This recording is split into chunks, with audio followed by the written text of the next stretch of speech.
After 4 rounds, still without a win. Their worst start since 2012.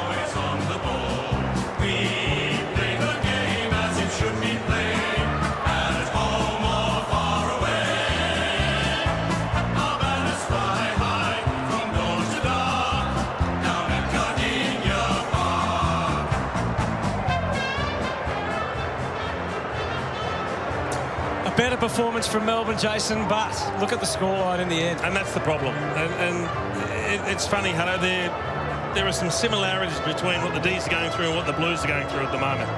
And the effort can be good, but they lack a little bit of class. They lack that ability to impact the scoreboard. Not enough good decision makers or ball users going forward. The method going inside 50, not great. For 3 and a bit quarters, they were really, really good tonight.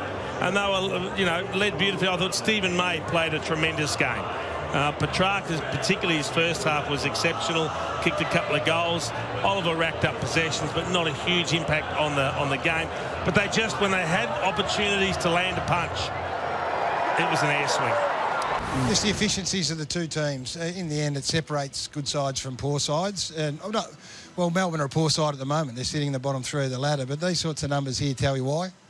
I mean, it helps if you mark the ball inside forward 50 as well. Geelong had 17 marks inside forward 50. Melbourne only 5. I think that summed it up. I said that as I left commentary. I mean, you're getting plenty of looks. And this is, historically, Melbourne supporters will be watching this going, yeah, well, tell me something different. This has been happening for a long time. They've had one more inside 50 than Geelong, and yet they can't connect. Yeah, and it's decision-making. I mean, how many times... We had a great vantage point behind. You can see the play unfold and the decisions that they're making with ball in hand. And I think it's getting closer, which might sound a bit funny, and there was just a few decisions, first give decisions that just let them down. I agree with you, Geordie, because, yes, making the right decision or first decision, but also then winning your one-on-one contest. Yeah, that was... young Van Ryan, you know, part of his development is you've got to complete those marks. What do you see with him, Brownie? What are you seeing with him? I just see he a bit clunky with his footwork. I tried to narrow down what it is, and obviously we had a chat about it throughout. He needs to do more with his footwork. He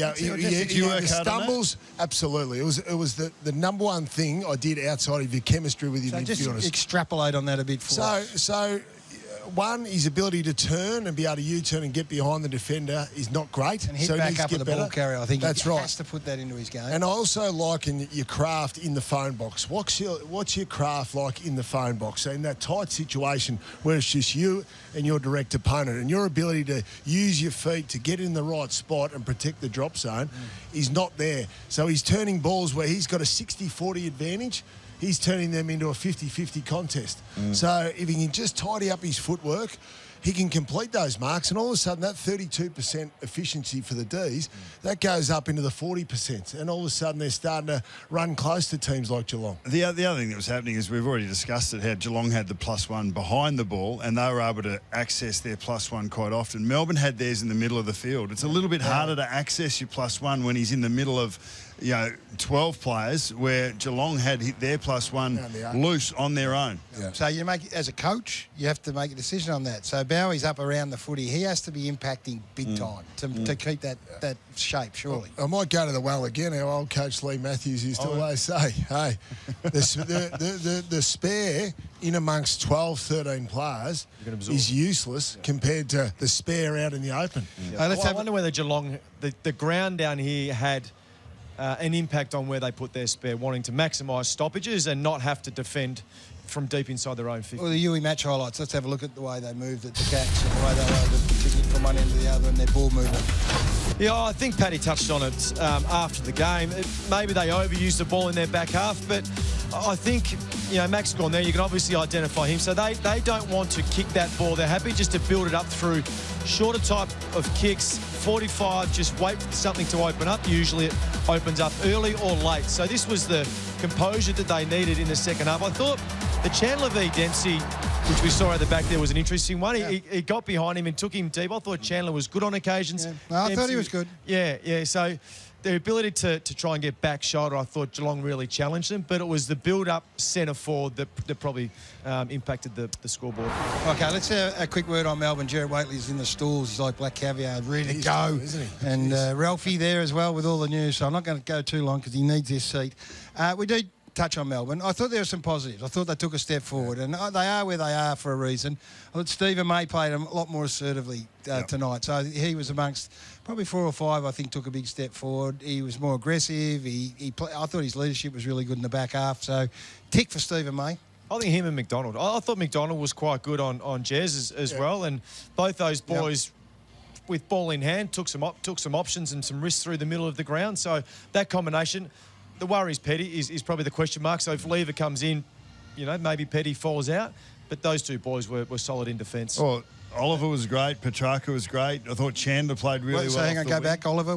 Give me your thoughts on Oliver game. I thought, he off low game time, he still had a lot of possession through the midfield. I think he did exactly what was asked of him. So the thing is, when the best players are playing well, and you're not quite able to get over the line, there's a bit of work to do, isn't it? They looked really, especially when you've got, as you said, your two of your key defenders actually looked like they did the job relatively well. But there's a lot of improvement, especially in Melbourne's front half still, and it's been the age-old story, but that is an issue. Yeah, so I like Clayton's game because he got back to work and he's backside off and find the footy. I think he started the year well. I just want him to get more reward for his possessions because I see Closey play. His first handful of games, every single touch he gets, he's looking to make Is it a player though, just working his way back into form? Could be. He was injured last year. He'd obviously. He'd had all these off-field issues as well. You feel like he's had a good preparation. It might be just taking it. No, he's prepared well. I think he's been Melbourne's best player in the first month. I don't think that you guys are being that fair on him, to be honest. I think he's played his role particularly well. Okay. When he was up and about, or when Melbourne are up and about. Got pants last week. When Melbourne were up and about, he does his thing, but he's got more players off the outside to take advantage of his work inside, and that's not there at the moment. No, that's good. It's a positive. I thought Fritsch probably was dropped at the start of the week and was given a reprieve. At least he played with some more vigour. That's a step forward for him as well. Yep. No, I think there's some positives, and maybe the gap between the good players and the players that didn't play well tonight was great, and the even performance in which Geelong were able to put out there was possibly the difference as well. Jack Viney. Yeah, well, he didn't go to Smith, but he was opposed to him at times. I mean, this is the concern because I'll show you something. The scoring from the back half and the scoring from turnover, which is modern-day footy, right? So their 9th worst return in the last 10 years, which is a frustration for them. That means your creativity coming out of the back half isn't as great, and it also means your link players through the middle of the ground aren't great. And Jack's not a great kick. Jack is nearly my favourite player of the last 10 years. He slows the play down too much. Yeah, but at one stage he picked the ball up on the boundary. And I know Max Gorn was the player that was closest to him, but he had to set Max into space with a quick hand. Instead, he just banged it. And I'm not sure whether he can change that at his age. He's a dual best and fairest win. He's a star, Jack's been an absolute star. He's good a contested player, but he and Clayton and these guys are not getting bang for the buck. They'll find the footy, which is not always the best thing. Well, without labouring the point, do we think that they've got elite users through the middle or off halfback? No. But no, so don't allow the opposition to have a +1 because you need to be able to bang the ball on the boot and take the 50. Well, let's wrap up here because Simon Goodwin's got hopefully someone's going to ask him that question today because it's ended up in record uncontested marks for Geelong. Chris Scott told Gerard that they went in with the intention to possess the footy, but I think the way the game unfolded lends itself to that, and it didn't help Melbourne. So we'll find out.